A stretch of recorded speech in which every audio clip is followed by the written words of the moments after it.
James chapter 2. James chapter 2 verses 17 and 18. Ang title po ng ating almusal ngayon, ang title po ng ating message ngayon ay ang mensaheng pinamagatan ko pong Show Me Thy Faith. Show Me Thy Faith. The title of my message this morning, Show Me Thy Faith. Pag-uusapan po natin ang genuine faith, ano po, ang tunay na pananampalataya. Okay, James chapter 2 verses 17 to 18. Even so, faith, if it hath not works, is dead, being alone. Yeah, a man may say, Thou hast faith, and I have works.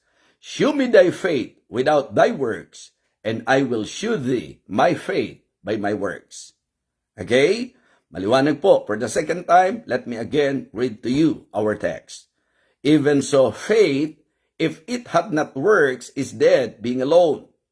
Yea, a man may say, Thou hast faith, and I have works. Shew me thy faith without thy works, and I will shew thee my faith by my works. Again, show me thy faith. Yan po ang ating pong pagtalakay ngayong umagang ito. Let us go to the Lord in prayer. Dakilang Diyos, aming Ama, kami po ay lubos na nagpapasalamat for this opportunity once again to study your word. Lord, we need you. We need your power. We need wisdom from you, O God. Please guide us. Empower your humble servant. Fill me with your Holy Spirit, Lord. And please reach the heart of your people. Bless them, O God. You know my heart's desire to be a channel of your blessing to them. So please accomplish your will, Heavenly Father, as I preach your word. Sa iyo po namin ipinagkakatiwala ang mabungang resulta ng mensaheng ito. Abutin mo po ang kalagayan ng bawat isa at anuman pong panalangin kahilingan meron po sila ngayon. O Diyos, ako po'y nagsusumamo. Sagutin mo po ang aming panalangin. Ito po ang aming pong pagtitiwala at panalangin sa iyo sa pangalan po ng aming Panginoong Jesus. Amen. Amen. Okay, praise the Lord. So again, ang ating pag-aaral po ay ang patungkol sa usapin ng pananampalataya. So alam po natin na ito po ay naging very controversial. Controversial sapagkat sa totoo lang po, mga kapatid, mga minamahal, ang pagtatalo-talo po ay ang patungkol sa ano ba ang kaugnayan ng pananampalataya at gawa. Meron pong mga nako-confuse na sa usapan po ng kaligtasan, pinagsasama po nila faith plus works. Okay, pagka po tinanggap natin yan, magkakaroon po ng contradiction sa maraming mga passages sa Scripture. If we will believe that salvation is by faith plus works, makokontra po ang maraming mga talata sa Bible, tulad po ng Ephesians chapter 2, verses 8 and 9. For by grace are ye saved through faith, and that not of yourselves. It is the gift of God, not of works, lest any man should boast. Ngayon, ang verse number 10, doon nyo makikita yung kaugnayan. Matapos po ang masasabi nating solid presentation ng truth that salvation is by faith without our works, at ang ating pong kaligtasan is not sa pamagitan po ng sarili natin, matapos pong establish yan, niliwanag naman sa atin na sa verse number 10, For we are His workmanship, created in Christ Jesus unto good works. Kaya po yung mga nangangaral na nag-aakusa po na hindi raw po natin binabasa yung verse number 10, tayo pa nga po ang nagbibigay diin. Na kapag ka po binigyang pansin natin ang kaligtasan, salvation is by faith, mga kapatid. At ang product ng salvation, ng tunay na faith, ay ang gawa. Dahil ang sabi nga po sa verse number 10, For we are His workmanship, created in Christ Jesus unto good works. Naalala ko po na sinulat din po ni Apostol Pablo sa Roma, Kabanatang 3, sa talatang 28. Ang sabi po ng Romans 3:28, Therefore we conclude that a man is justified by faith without the deeds of the law. So, siguro po, magandang pag-isipan natin. Bakit po ba kailangan pang idiin? Pwede naman pong sabihin na salvation is by faith, salvation is by faith alone. Pero bakit po meron pong mga talata na well-emphasized pa po, mga kapatid? Masyado pong binigyan pa ng emphasis, katulad nga po nun, For by grace are ye saved through faith. Nilinaw po, and that not of yourselves. It is the gift of God. Nilinaw po, not of works. So yun po mga kapatid, I believe, importanteng i-consider po natin. Just to establish my point and the biblical perspective and point of view, yung teaching, yung truth from the Bible, that salvation is by faith. Not of yourselves, not of works, mga kapatid. Yan po ang sinasabi ng Bible.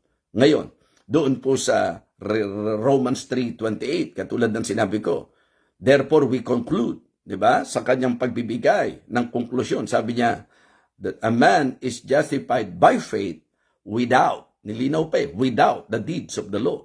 Kontra po ba ang Diyos sa mabuting gawa? Hindi po. Kontra po ba ang Diyos sa pagsunod sa kautusan? Hindi po. Kaya lang mahalaga na liwanagin na sa usapang kaligtasan, ang kaligtasan po pananampalataya. Okay? Hindi po sa pagsunod sa kautusan, hindi po sa paggawa. Kaligtasan po ang pinag-uusapan. Ngayon, kung ipapasok naman natin yung nagkamit ng kaligtasan dahil sa pananampalataya lamang, ang isang manifestation naman nito ay ang tinatawag nating mabuting gawa. So, it is good to understand clearly from the biblical teaching, di ba? Mula po sa turo ng Biblia, kung ano kaugnayan ng faith and works. Hindi po tama na faith plus works, ang resulta po salvation. Hindi po faith ang resulta salvation. At ang bunga ng salvation, dahil sa pananampalataya, ang bunga ng pananampalataya na nagliligtas ay ang mga gawa. So that is the reason why it is very important for you to listen very carefully dito po sa topic natin. Ito po ay very interesting and I can say that even to believers, it is very helpful because we can use it. Pwede po natin gamitin ito. Kaya handa na po ba kayo? Kung handa na po kayo, please type Amen. Yes, I am ready. Okay? I am excited. I am eager. I am very eager to learn. So sige po, paki-type po natin para nang sa ganon, maramdaman kong magkakasama po talaga tayo ngayon pong umagang ito. So again, let me establish to you that salvation is by faith. At yung faith na nagliligtas, ito ang nagpo-produce ng gawa. Yun ang kaugnayan po ng faith at saka po ng works. Okay? So, mahalaga po kasing doktrina, kaya nililiwanag natin. Kaya dito po lumabas yung point of argument na ang sabi po, kasi even in Romans, idinidiin po nitong si Abraham na siya ay ginastify dahil sa kanyang gawa. Di po ba? Yung kanyang faith ang kanyang tinutukoy. Because it is very easy for a man to claim na meron siyang pananampalataya, kaya nga po maganda na matuto tayo sa ating pong pag-aaral. Again, in James chapter 2, verses 17 and 18, even so faith, if it have not works, is dead being alone. Okay? Show me thy faith without thy works, and I will show you my works by my faith. Amen? And I will show thee my faith by my works. So napakahalaga po na talagang ang isang taong nagkiklaim na siya'y nanampalataya, ipakita niya ang kanyang pananampalataya sa pamamagitan po ng kanyang gawa. I hope na ito po ay klaro sa bawat isa. Ang sabi po, verse number 18, di ba? Show me thy faith without thy works, and I will show thee my faith by my works. Ipapakita ko, kumbaga ganito, patutunayan ko yung pananampalataya ko sa pamamagitan ng aking gawa. Meron naman pong mali na naman ng pick-up at ina-accuse po tayo.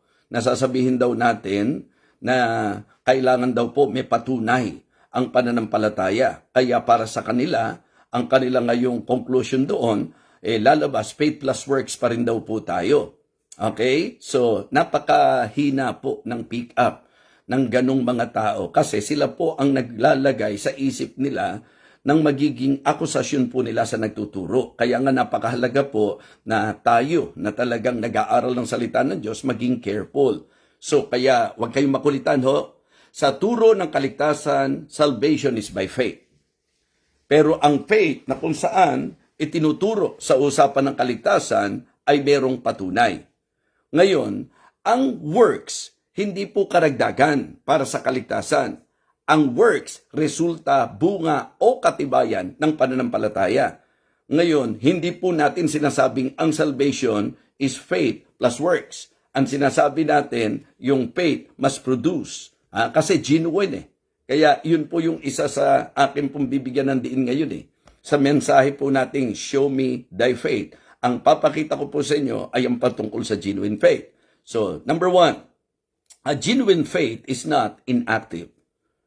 Ang isang tunay na pananampalataya, mga kapatid, hindi po ito dapat maging passive, di ba? So, it is not inactive.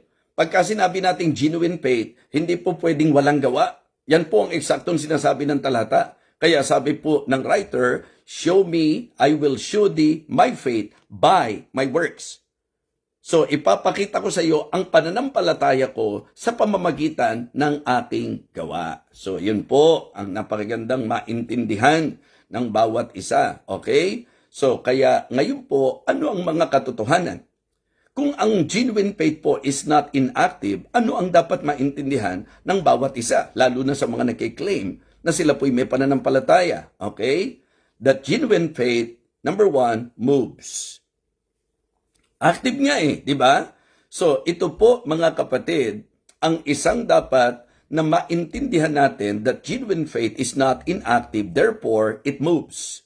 Kumikilos po ito. Kaya makikita nyo, ang sabi po ng verse number 22 ng James, mga kapatid, sa pamagitan po ng ating pagsunod, sa pamagitan po ng ating aplikasyon, sa pamagitan ng paggawa, sa salita ng Diyos na ating napapakinggan. James 1:22, but be ye doers of the word, and not hearers only, deceiving your own selves.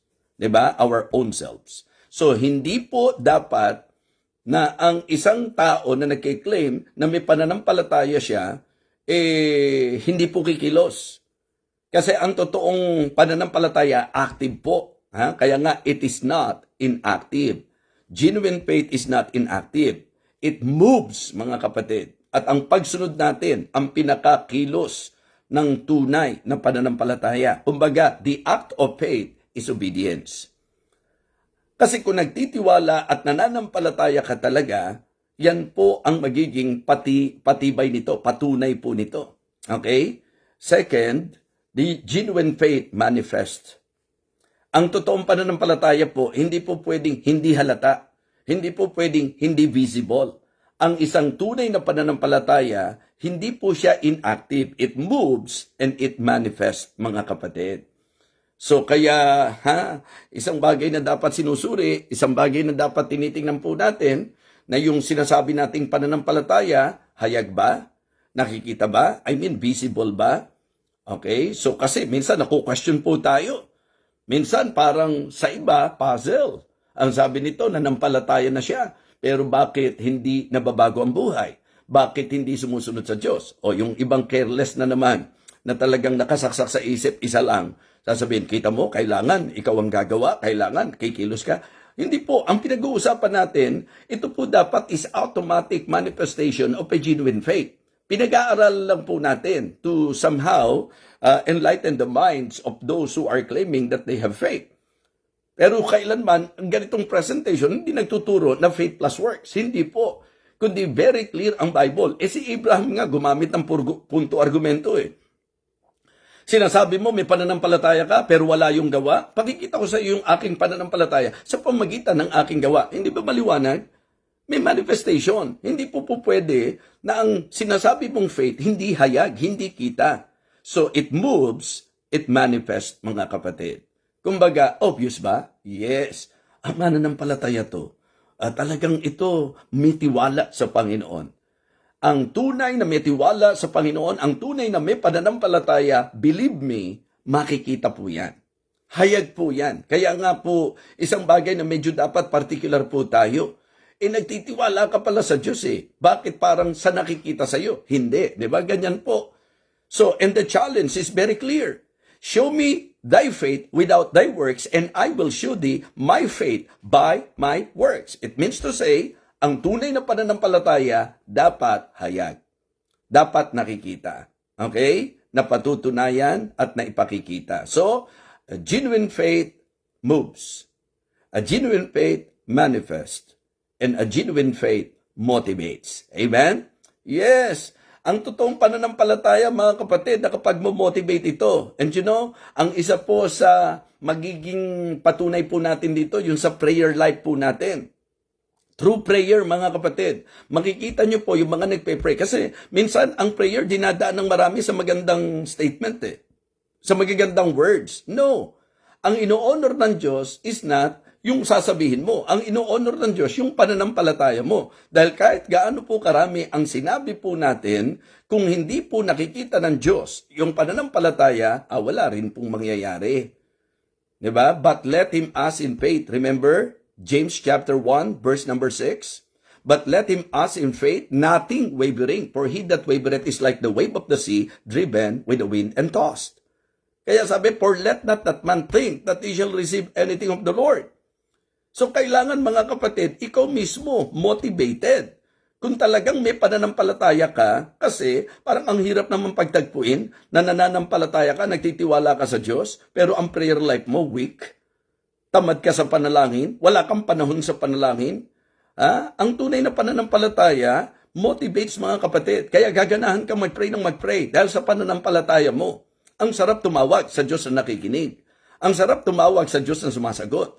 Ang sarap manalangin doon po sa Diyos na hindi po bingi, mga kapatid. Sa Diyos na kung saan may tainga at may pakinig sa bawat panalangin ng kanyang mga anak. Kaya nga sabi ng Psalmist, I love the Lord. Sa Psalm 116, di po ba? I love the Lord. Why? Because He hath heard my voice and my supplication. Because He hath inclined His ear unto me. Kaya ang sabi niya sa verse 2, therefore will I call upon Him as long as I live. In prayer, pwede pong maihayag doon yung ating pong pananampalataya. And because ang pananampalataya po natin ay hayag sa ating pong pananalangin, ang isa po sa magiging epekto nito, mamomotivate ka to pray, to pray, to pray, and to pray. Magpe-pray ka ng magpe-pray. Sabi nga po sa Hebrews chapter 11 verse 6, but without faith, it is impossible to please Him. For he that cometh to God must believe that He is, and that He is the rewarder of them that diligently seek Him. Again, a genuine faith is not inactive. It moves, it manifests, and it motivates. Yan po ang pananampalataya, mga kapatid. Kumbaga, sa pamagitan ng pagsunod natin, yung pagkilos natin ayon sa salita ng Diyos, yun po ang tunay na pananampalataya. Kaya po, mapapansin po natin na talagang pagka po tiningnan ng mga Kristiyano, makikita nyo po yung mga walking and living by faith. Ngayon, ito ang iingatan natin, yung exaggeration. Yung exaggeration.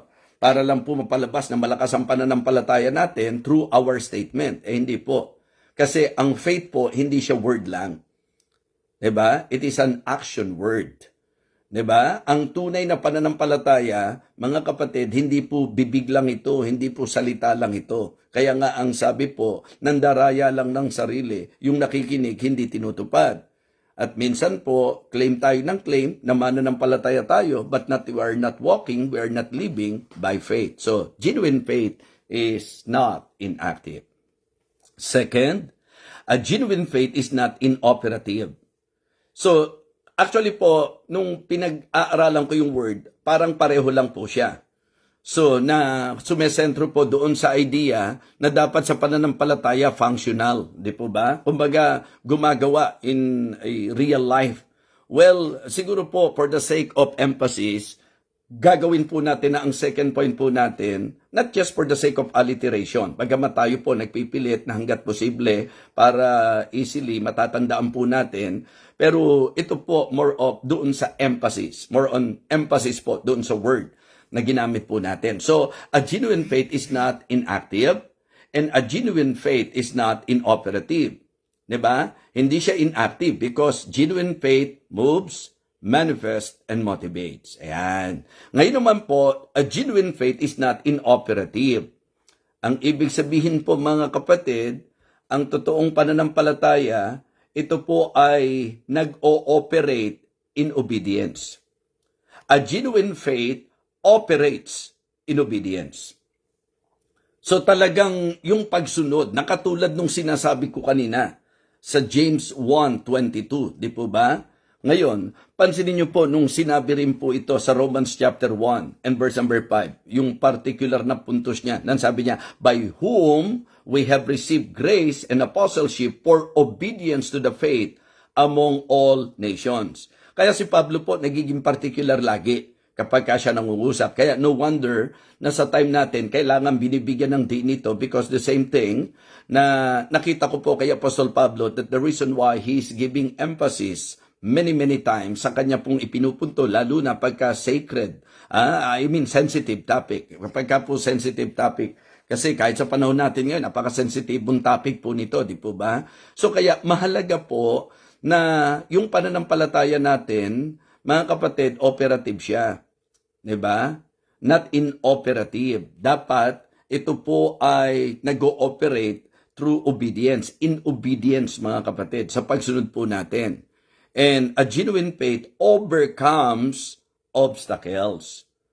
So ito po ang isang masasabi po nating katotohanan na kapag ka talaga aktibong kumikilos ang pananampalataya sa atin, sa operation po mga kapatid, ang isa sa talagang mangyayari po ay ang mapagtagumpayan natin ang lahat ng mga kahadlangan sa buhay natin.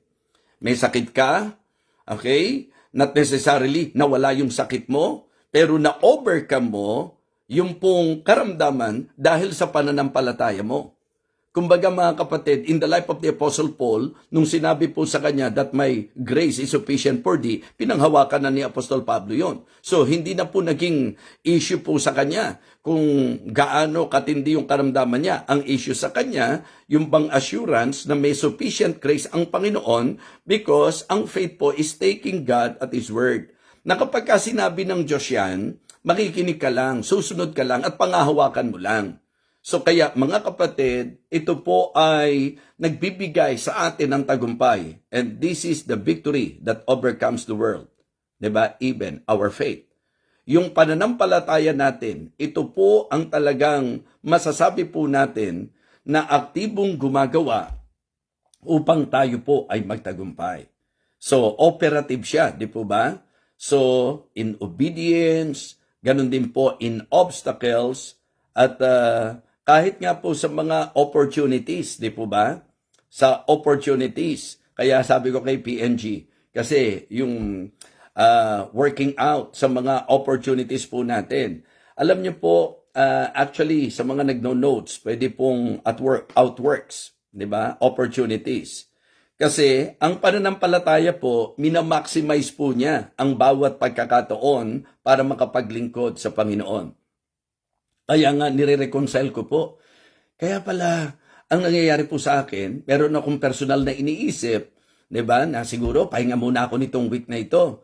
Pero tingnan nyo po, yung bang merong urge sa puso ko na kung saan parang ang gusto ko po samantalahin ang bawat pagkakataon na makapag-ministeryo. So kaya pagka po yung pananampalataya genuine mga kapatid, yun po yung gumagawa. Kaya nga sabi ni Paul, di ba, work out your own salvation with fear and trembling. Kapag ka po genuine ang pananampalataya, tumatrabaho po ito. So una, ito po ay operative sa usapan ng pagsunod. Ito po ay operative sa usapan po ng obstacles. At ito po ay operative sa usapan po ng opportunities. Kaya kung pagtatagpo-tagpuin po natin mga kapatid, ang pananampalataya po ay makikita nating nagdadala sa atin sa pagsunod, sa pagtatagumpay, laban sa mga kahadlangan, at masasabi nating sa paggamit natin ng bawat pagkakataon. Kaya mahirap sabihin na nananampalataya tayo sa Panginoon na sumusuko po tayo sa buhay, mga kapatid. Sabi ko nga, hindi naman talaga madali yung meron po tayong karamdaman. Tama po ba? Let us face the fact that being human, most of the times, apektado rin po tayo. May mga pagkakataon na parang gumuguho na po ang pananampalataya natin. There are times na parang gusto natin bumitaw, gusto natin bumigay, kasi talagang being human, hirap na hirap tayo. At doon nga po magkakaroon ng kabuluhan. Doon nag-ooperate ang faith, mga kapatid. Sa usapang utos ng Diyos, mahirap sumunod sa utos ng Diyos nang hindi pananampalataya ang mag-ooperate sa buhay ng Kristiyano. Nakukuha niyo po? It is very hard to obey if faith will not be the one na talagang mag-ooperate sa buhay po natin. So kaya nga operates di ba, in obedience. At maliwanag din po na talagang overcomes obstacles. Okay? And outworks opportunities. Di ba? So, yun po yan. Kaya pagka Kristiyano na nabubuhay sa pananampalataya, na talagang hayag, na siya'y nananampalataya, makikita nyo po, yan ang mga Kristiyanong masunurin. Mahirap pagtagpuin po na nananampalataya, nagtitiwala sa Diyos pero ayaw sumunod. Hindi maibigay ang para sa Diyos. Bakit? Baka mawalan ako. Baka magipit kami. Kaya kita nyo, nakukuha nyo po yung punto natin. Hindi genuine faith yan. Kasi ang genuine faith po, tatrabaho po sa buhay natin yan. Nasusunod ka talaga. Bakit? Natitiwala ako sa Diyos Kaya nga ang isa sa natuklasan ko po as I study the Word of God, sa patuloy ko pong pagpipreach, talagang mas pinalalalim ka ng Panginoon Kaya kapag tayo po nakikinig ng preaching, kahit marinig nyo na pareho po yung text na ginamit, pareho po yung passage na ginamit, huwag nyong iisipin na alam nyo na yan. Sapagkat kada pag-aaral mo ng salita ng Diyos, meron pong lagi at lagi tuklas kaalaman. So, importante po na tayo mga kapatid ay mas lumalalim.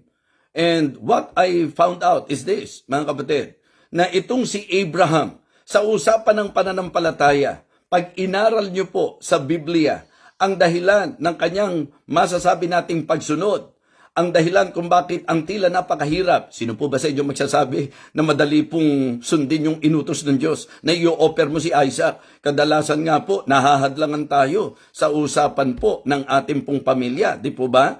Para magawa natin ang kalooban ng Diyos. But here in this case, here is the Lord commanding Abraham to offer up Isaac. I-offer si Isaac, mga kapatid.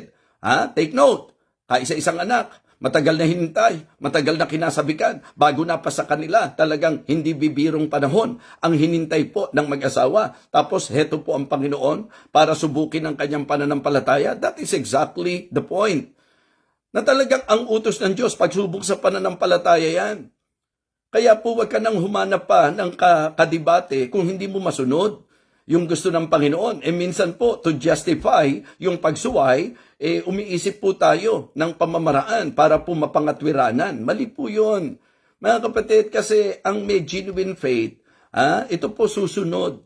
Kaya pala si Abraham, yung napakahirap na utos ng Panginoon sa kanila, na i-offer sa kanya, na i-offer si Isaac, mga kapatid, parang andali-dali kasi pananampalataya. At ang pananampalataya niya nakatungtong saan? Mula sa wala. Binigyan kami ng Panginoon. Mula sa imposible, nangyari. Yan po yung idea, di ba? Pansinin niyo po yung aking punto de vista ito sa naintindihan ko sa salita ng Diyos. That the reason why Abraham obeyed God, why easily sinunod niya ang Panginoon at handa niyang sundin ang Panginoon. Why? Because of his faith. Ang pananampalataya niya mula sa wala, nagkaroon. Mula sa imposible, napapangyari. Si Isaac po, imposible po yan. Baog po si Sarah, mga kapatid. Hindi siya magkakaanak. Tapos, nasa double menopausal stage na po siya. More than 80, nasa around magna 90 na po. Ganyan po yung edad niya. Diyan sa range na yan, mga kapatid, yung kanyang age. Kaya nga siya mismo natawa nung sinabing banganganak siya di po ba? Pero mga kapatid, yun po ang punto. Maraming bagay na meron ka sa buhay mo na kung tutusin, wala ka naman yan before. Mula sa wala, binigyan ka ng Diyos. Tapos marami rin na hindi mo pampaniwalaan na nangyari.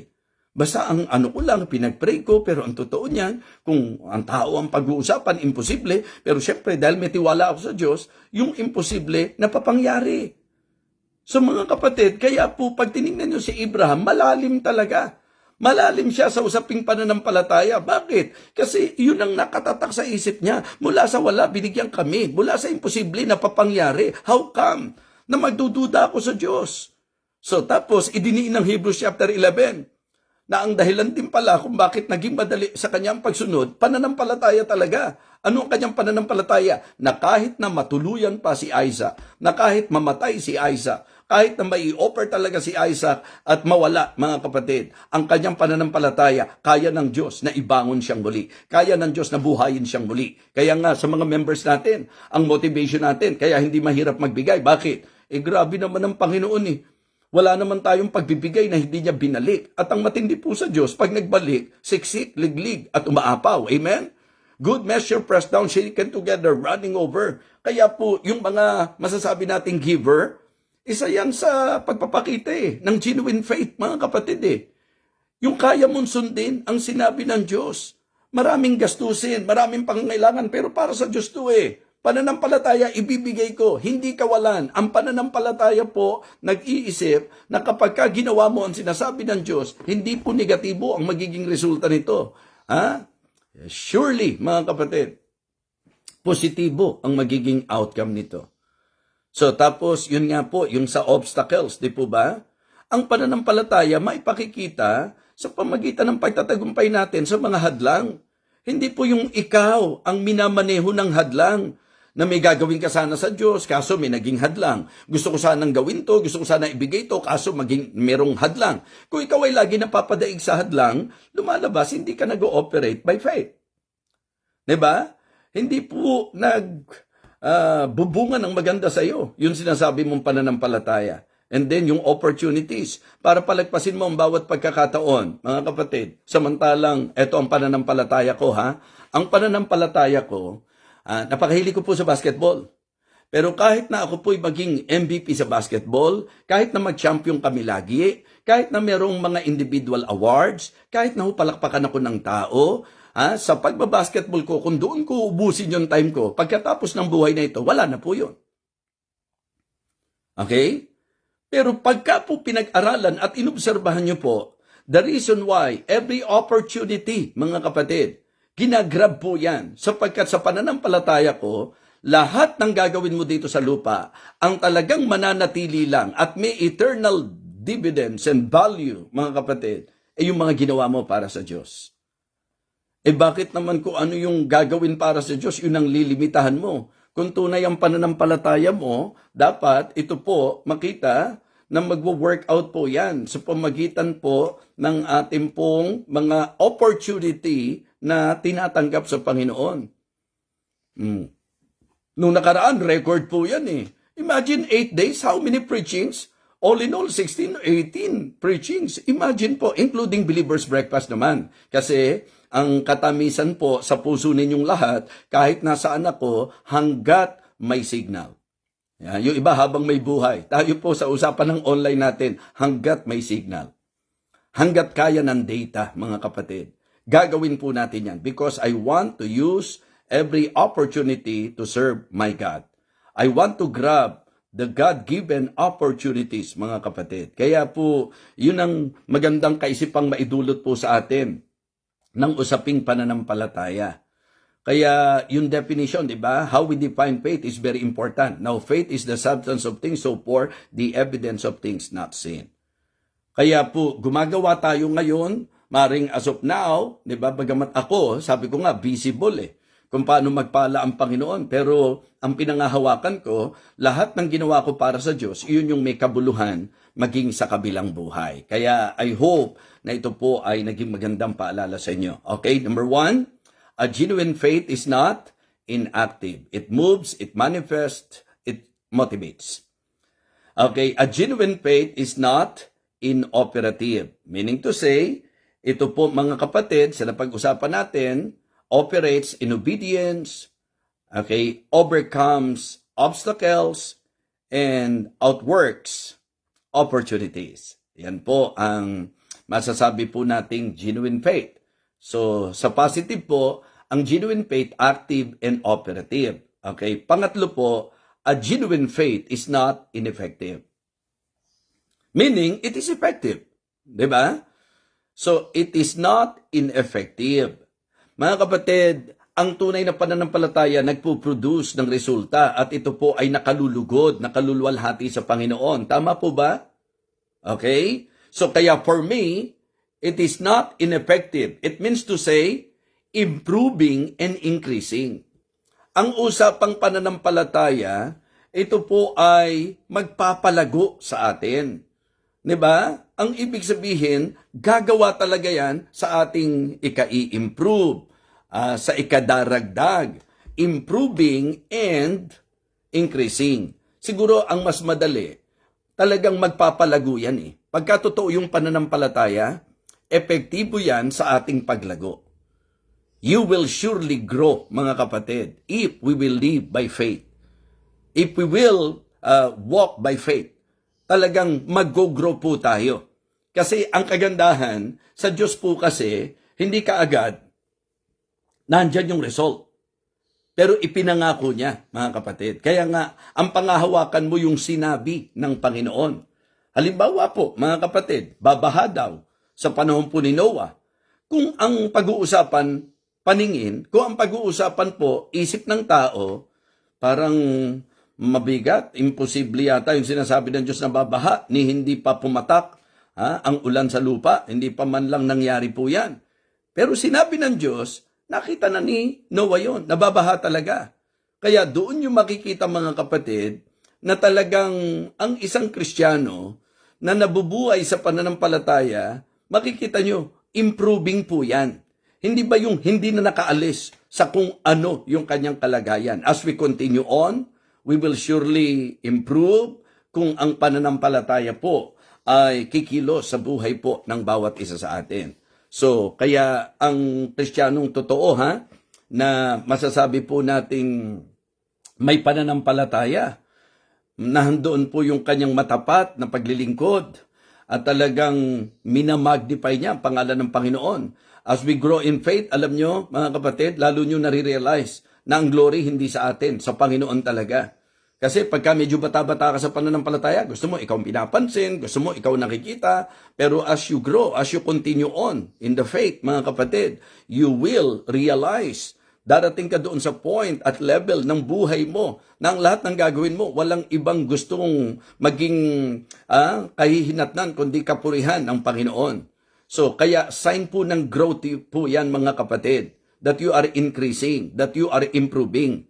Kapag ka sa ginagawa mo, kasi yung iba natitisod eh. Kapag ka hindi pinuri ni pastor, pagka hindi po, kaya nga sana sa pagsa-shoutout natin, wala naman dahilan para hindi po kayo i-shoutout. Sana po kung nangyaring lumagpas yung pangalan nyo at hindi nabanggit po at hindi na i-shoutout, wag naman pati yun, ikatitisod po natin Wag po, mga kapatid. Bakit? Wala naman akong personal na dahilan para hindi ko po i-shoutout kung mababasa ko po ang inyong pangalan.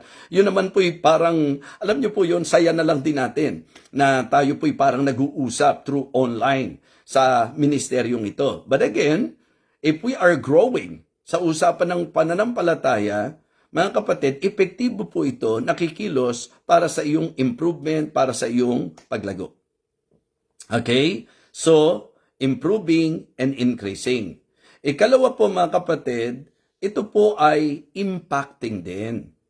Ibig sabihin po, effective yan kasi may effect. Meron po siyang impact.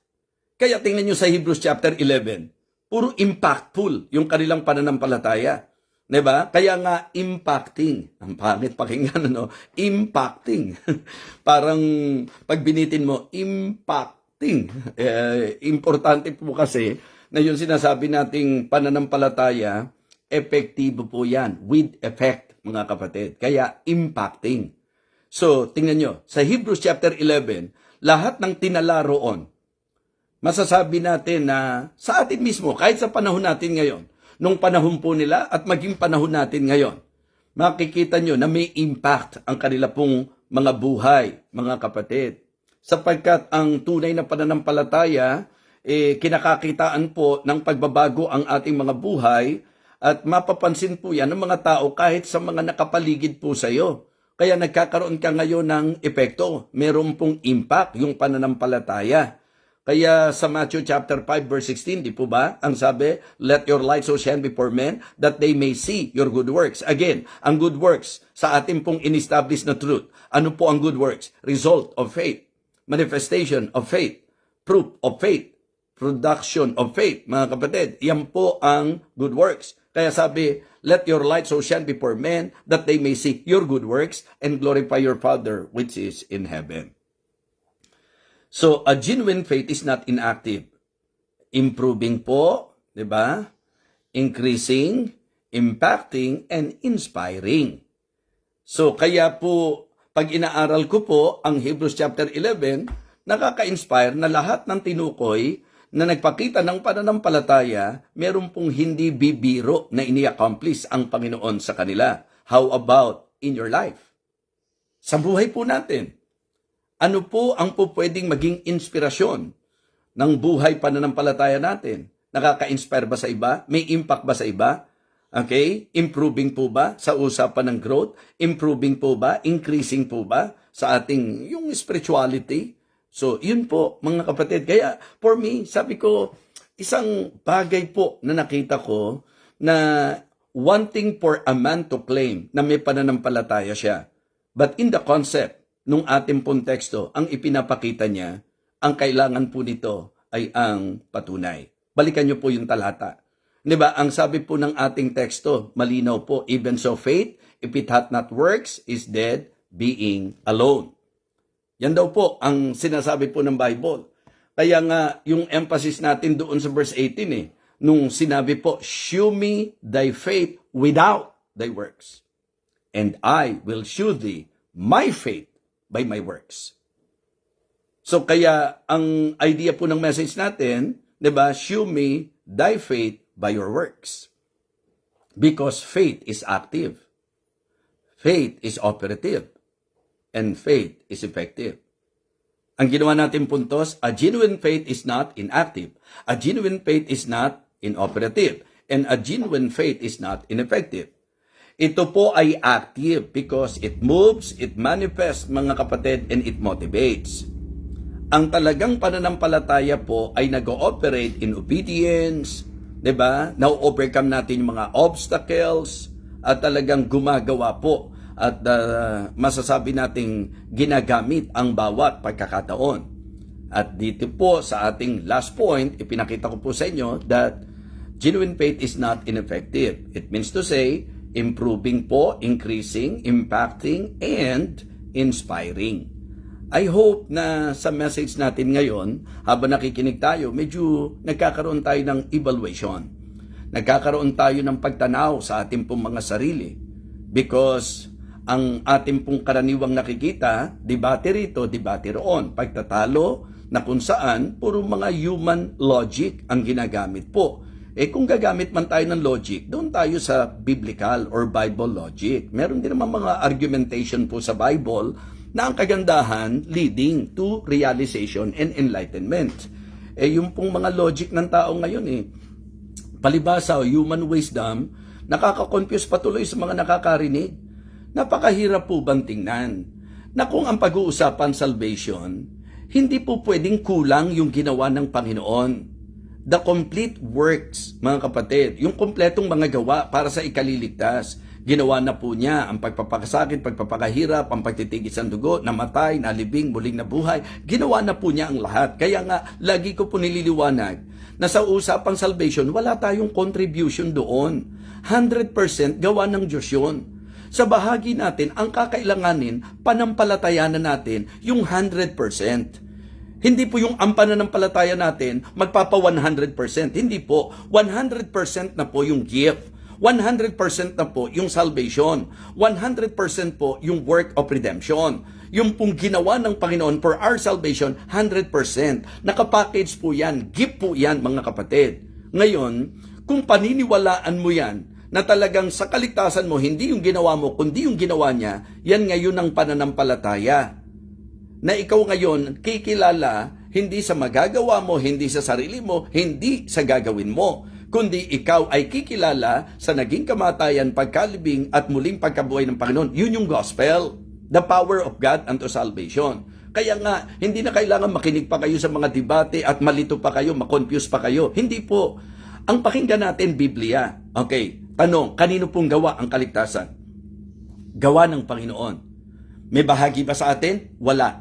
May contribution ba tayo para maging 100% yung kaligtasan? Wala. 100% gawa ng Panginoon. Ngayon, in form of a gift, ang sabi ng Bible, for the wages of sin is death.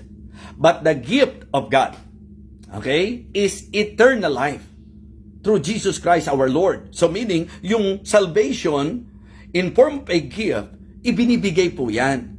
Ngayon, nung kinreate po niya ang tao, may choice. At ang Diyos sa kanyang sovereignty, nasunod yung kanyang disenyo. That He created man with choice. Medyo makinig kayo mabuti ho para yung lalim nito makuha po natin. Dahil ang Diyos ang nagdisenyo na ang taong nilikha niya may choice, may will, ang tao ngayon, mga kapatid, may kapasyahan. Ngayon, yung regalo, 100% binigay. Nung bang hindi tinanggap, hindi na ba 100% yung gift? 100% pa din. Pero wala sa iyo kasi hindi mo tinanggap eh. Diba? Ngayon, para po mangyari na magpasya ka, natanggapin yan, ang kailangan mo, pagtitiwala, pananampalataya sa ginawa ng Panginoon. So, pag tinanggap ko ngayon yun, may contribution ba ako dun? Wala pa rin po. Diba? So, yung pananampalataya po ang siyang ating pong kailangan dahil ang Diyos ang naglalagay sa puso ng tao. So then faith cometh by hearing and hearing by the word of God. Kaya po ang pananampalataya sa simpleng kahulugan, taking God at His word. Now faith is the substance of things hoped for, the evidence of things not seen. So yun po, bakit natin pinangahawakan sa langit tayo pupunta? Dahil ba nagpakabait tayo? Dahil ba nagpakabuti tayo? Hindi. Dahil po yung 100% na kaligtasang ini-offer ng Diyos, pinanampalatayanan po natin. Ngayon, sabi po ng iba, di ibig sabihin, kung kailangan manampalataya ka, di work din yun, mga kapatid, iba po yung faith, iba po yung works.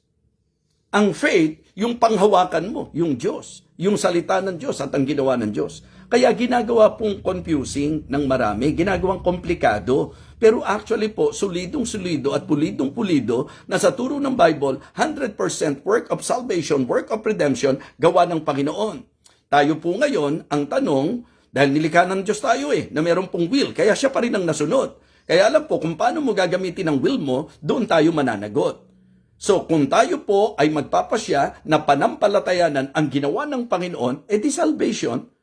So, wala pong bahagi ang tao para sa kanyang kaligtasan. Kaya lang po, sa human side din po, at yan ay makikita natin sa Bible, that even the Apostle Paul, binigyan po niya ng diin yan. Sabi niya, sasabihin niyo, may pananampalataya kayo, pero wala yung gawa. Hindi makita yung gawa. Kasi nga po, dapat ang automatic outcome and result ng genuine faith, gawa. Kasi dapat active yan, dapat operative yan, at dapat effective po yan. O, pasok na pasok, di po ba? So, napakasarap na aral ng salita ng Diyos. Ang kaligtasan by faith.